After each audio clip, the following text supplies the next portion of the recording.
All right, y'all. Welcome to Throwing Light. It is June 2nd, 6:30 p.m. We are live on Zoom. My guest today is Velvet Steele. Last Sunday, I was at International Mr. Leather competing, and I've got my medal here. I got through that process. So we did not have an episode. However, I am doing an IML special with me and my siblings, and we're going to pull about 8 of us together, and we're going to talk about the experience. So you can look for that to drop this June as part of the Pride Explosion that I'm doing, in addition to the normal 4 episodes that I do normally for the month. So I do want to remind everybody that we are having Pride Explosion this month with Throwing Light. So we have 4 additional episodes. Please keep up with that on my Instagram or on my Facebook page.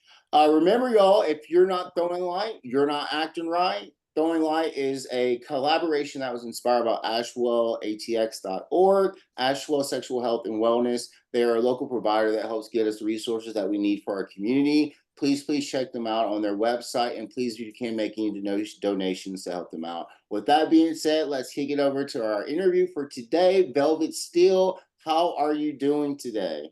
I am doing great. Thanks for asking. How are you? I'm great. I've seen you a couple of times. We chatted, but if people don't know, Velvet was one of my judges for the Mr. Austin Eagle competition. So I'm thinking that she gave me good scores because I'm your Mr. Austin Eagle now. And I am ever, forever indebted for that opportunity to be judged by you and have the honor of being your selection for Mr. Austin Eagle. Velvet, why don't you tell a little bit about yourself and what you bring to the community? Okay, well, I am Velvet Steele, as you said. I found the community in around 2017 and very quickly found leather, which has become my home and my family. I I am currently on the board of NLA Dallas. I run a monthly roundtable for dominance called the Leftorium Forum. I am on the Sharon St. Cyr Fund board, and I am on the committee for the Texas Leather Generation Project. So I try to stay busy and I try to support all the people that are doing things in Dallas and around Texas. Where So are that's you based me. out of? Let everybody know. Pardon? Where are you based out of? Dallas. Yeah, I'm in Dallas, Oh, Texas. I will be in Dallas on the 21st to 22nd this month to judge the Dallas Eagle contest. Oh, fantastic. So the Texas Leather Generation Project is actually going to have a panel about Dallas leather and how we got here on that day. So Sounds great. Yeah, that's awesome. Okay, so since then, that competition was in September. You're very involved. What is something that prominently you're working on right now is that you're trying to bring to attention? Is there anything? well, I think one of the things that I think is really important is that we make a home for one another. There's a lot out there. A lot of people are coming after us for one reason or another. A lot of people think we don't belong in uh, pride if we're leather, in polite society if we're LGBTQIA. Uh, so I think it's important that we find civility for one another, and that we find a comfortable place and help provide each other with a safe haven. I agree with you. Obviously, as a woman, do you find that you have to work harder for the spaces that you are trying to create for people? Uh, I actually have been very fortunate. People have, when I have asked people for help, I have really been able to find it. But I do know there are a lot of women that do find roadblocks in the leather community as they try to find a space for themselves. Um, we have so many communities. We have the queer community, the gay community, the het community, and everybody really gets along with one another and intersects with one another. So I think, yeah, it can be a challenge as a woman, but we also are strong and a force, and it is wonderful to have the opportunity to be with all of our compatriots. So, I think that's phenomenal. And I think that leadership obviously can be done and executed in ways that are beneficial to the community. Being here in Texas and you pointing out about some of the struggles we're having, as you know, we did have title holder who was attacked and had to leave their position. Um, what are some things that we can do to look out for each other in terms of preventing being picked off one by one? I think, for one thing, I think visibility is something that is very helpful for us. I think the more used to the seeing us, the greater world is, the less of a novelty we are and the less scary we are. I think we can close ranks around each other and provide strength and support and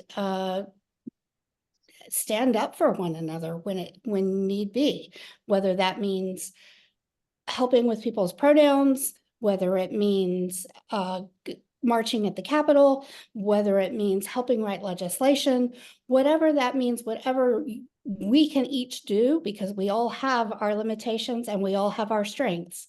Whatever we can each do, if we will step up and do those things, we will be able to provide that support and safe place for each other You said as that best we can. you said that Texas Leather Generations is going to be at Dallas Eagle. That's going to be a panel. Can you tell us a little bit about that? Yeah, we've got a group of people who've been in Dallas for quite some time, who've been very active in the community. And we're going to talk about Dallas leather and how we got here. Uh, some of the things that have happened, some of the milestones, what it was like back in the day versus what it's like now, and also have an idea of where these people think we may be going moving forward. That's fantastic. We haven't had a lot. We've had some Dallas representation. I did have Michael Cole on here. I know that I'm having David Smith, even though he's GNI. Dallas, okay. What is the Dallas community? What would be the correct question? What is something unique to the Dallas leather community that you might not find in other parts of, let's say, Austin, Houston, San Antonio? We all have our own personalities. Is that true? Yeah, every area indeed does have their own personality. I think one of the things that I love about the Dallas community is that we band together. We all of our groups really support one another and show up for one another. And just because I'm in one part of the community does not mean that I am unwelcome at another part of the community. That we are all excited to see one another and be with one another and support one another. And I think that that richness of culture is something that I really value in the Dallas community. And you guys are inclusive as well too. We're trying our best in our community to make sure that people that are non-binary, trans, feel a part. Definitely in our awesome community. Um, and boot blacks, things like that. I mean, there's a lot of things, and there's all the things that we need to focus on and try to move forward. And it might feel a lot sometimes that we need to work on, but it's nice to see these large cities in Texas, a very difficult environment for us to be in, still trying to progress. Oh, And I, absolutely. I'm hoping that we can continue to overcome our challenges because I don't think people quite understand what it's like to live in Texas.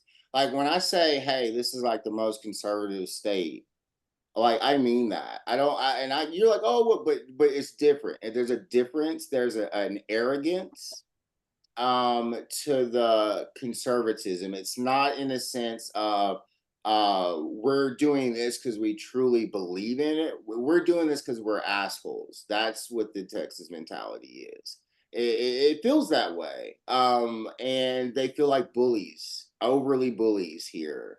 I think a lot of our other, red states, there's general ignorance in a lot of places, but Texas is a willful ignorance. It's a we will go to hell with this person if we have to because we want to be this.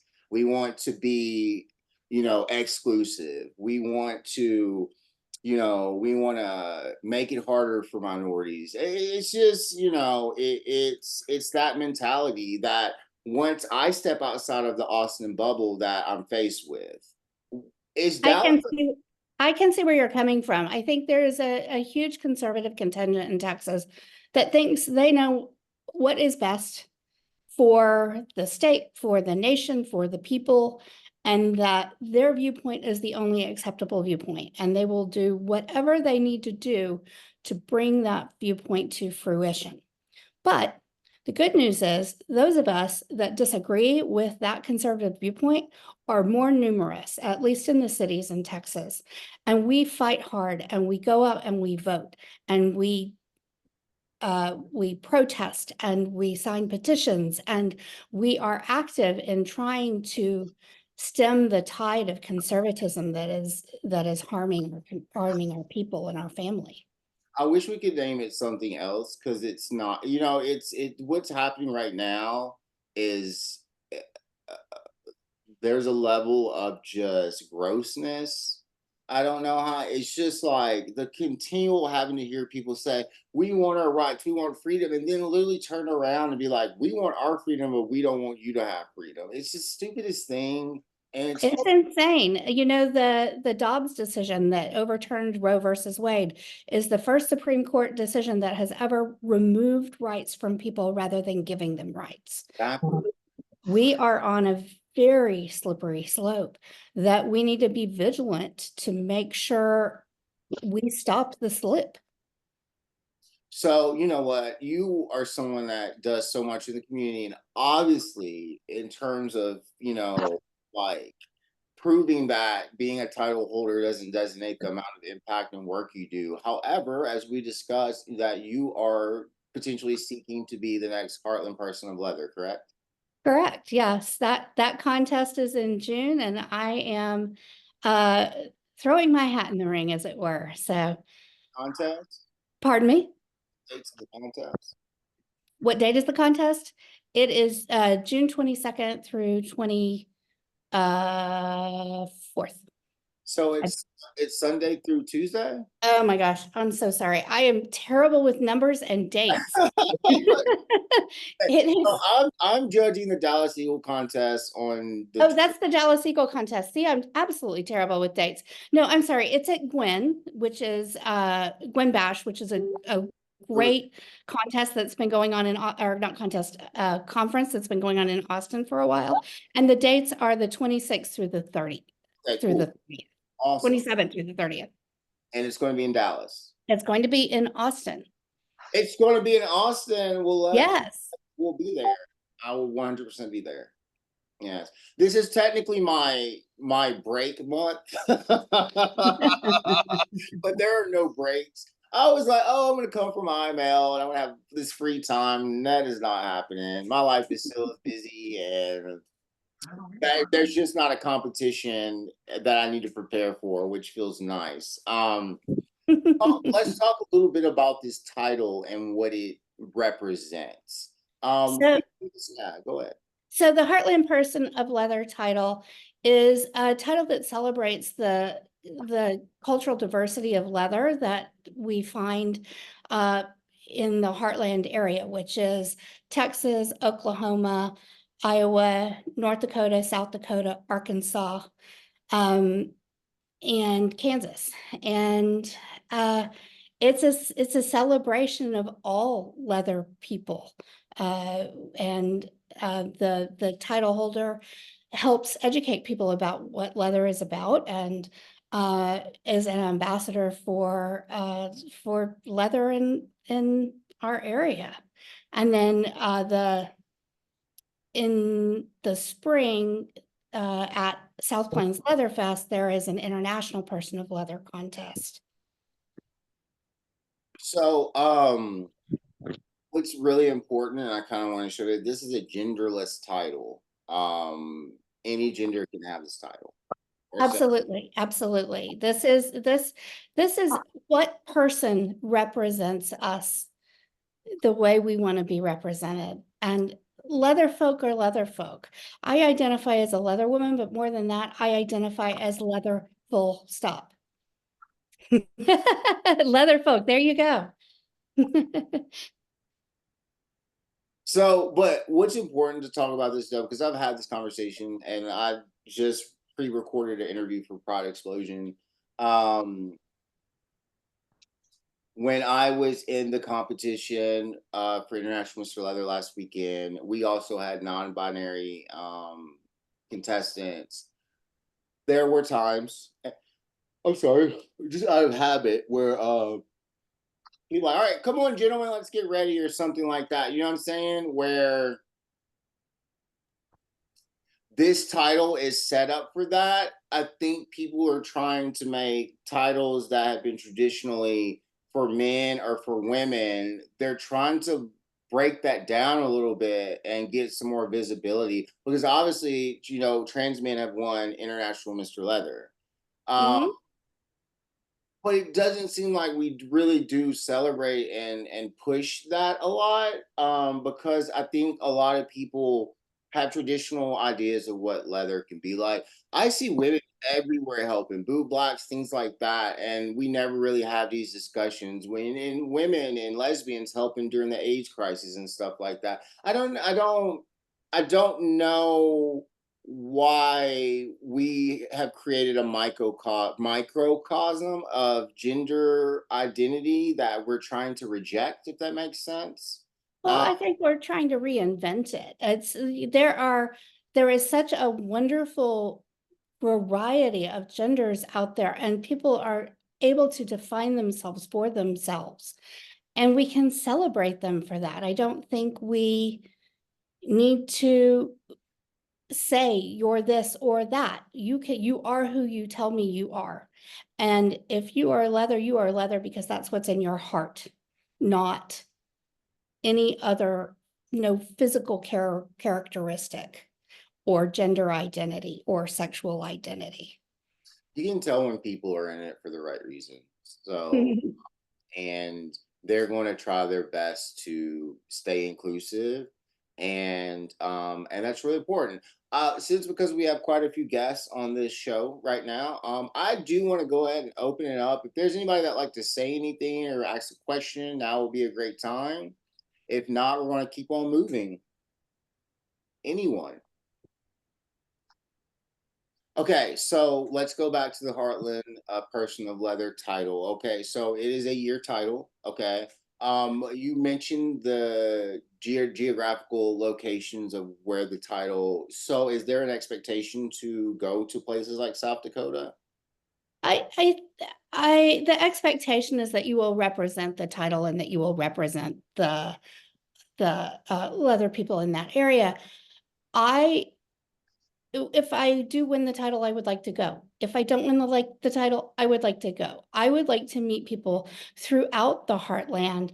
There are big conferences to go to, there are smaller events to go to, and there's such an opportunity to meet people and learn about different viewpoints and share the viewpoints I've learned about, and make people feel welcome, not just in their local community, but in their larger community as well, and see that there is support for them across the country, especially if they're in a place where their local support is maybe not as strong as they would like to see. I mean, look, if you decide to go to South Dakota, I want to go with you because I am curious. But talk about going places that need visibility and stuff like that. What is the biggest city in South Dakota? What, like Pierre or something like that? I don't know. I don't. uh, Let me not go into geography of cities. Geography, I'm almost as bad at geography as I am with dates. I'm Uh, trying to guess cities in these places, and that's not. Let me just stop because I'll show how poor well, my. for instance, I'm planning to go to the Iowa Leather weekend, and uh, there are smaller events throughout the area that I would hope to be able to go to Got and to meet meet people. XJ Miller, who is the current Mr. Iowa Leather. He was in my IMO class, so XJ is an amazing person. So I hope you get to meet him when you go up there. Oh, I certainly hope so. Yeah, yeah. Where are some places that I thought were interesting in my class? I mean, we had people from Colombia. France had representation. We had that we had the one something that I was made. There are appointed titles. Did you know this? Where you're Uh, appointed. I didn't know that. I didn't know that. I had I had a sibling in my class, boy Cody. He had an appointed Australian title, and I thought that was pretty cool. And he's not even been over there. They do most of their meetings on Zoom and things like that. I'm like, that's an oh wow. interesting title to have. All right, Velvet, we're getting towards that part of the show where I generally ask a general question for everyone that's on the show to ask, and we talk a little bit about that. Are there any aspects of our community that you don't think that we're shedding enough light on that we need to shed light on? I think one of the things that I like to think about is the way we excel and take care of one another and support one another, and how we show up for one another on a regular basis in so many ways. I think it's often easy to say, we've got a problem here, we've got a problem there, and this person's doing that, and that person's doing that, and I'm not happy about it.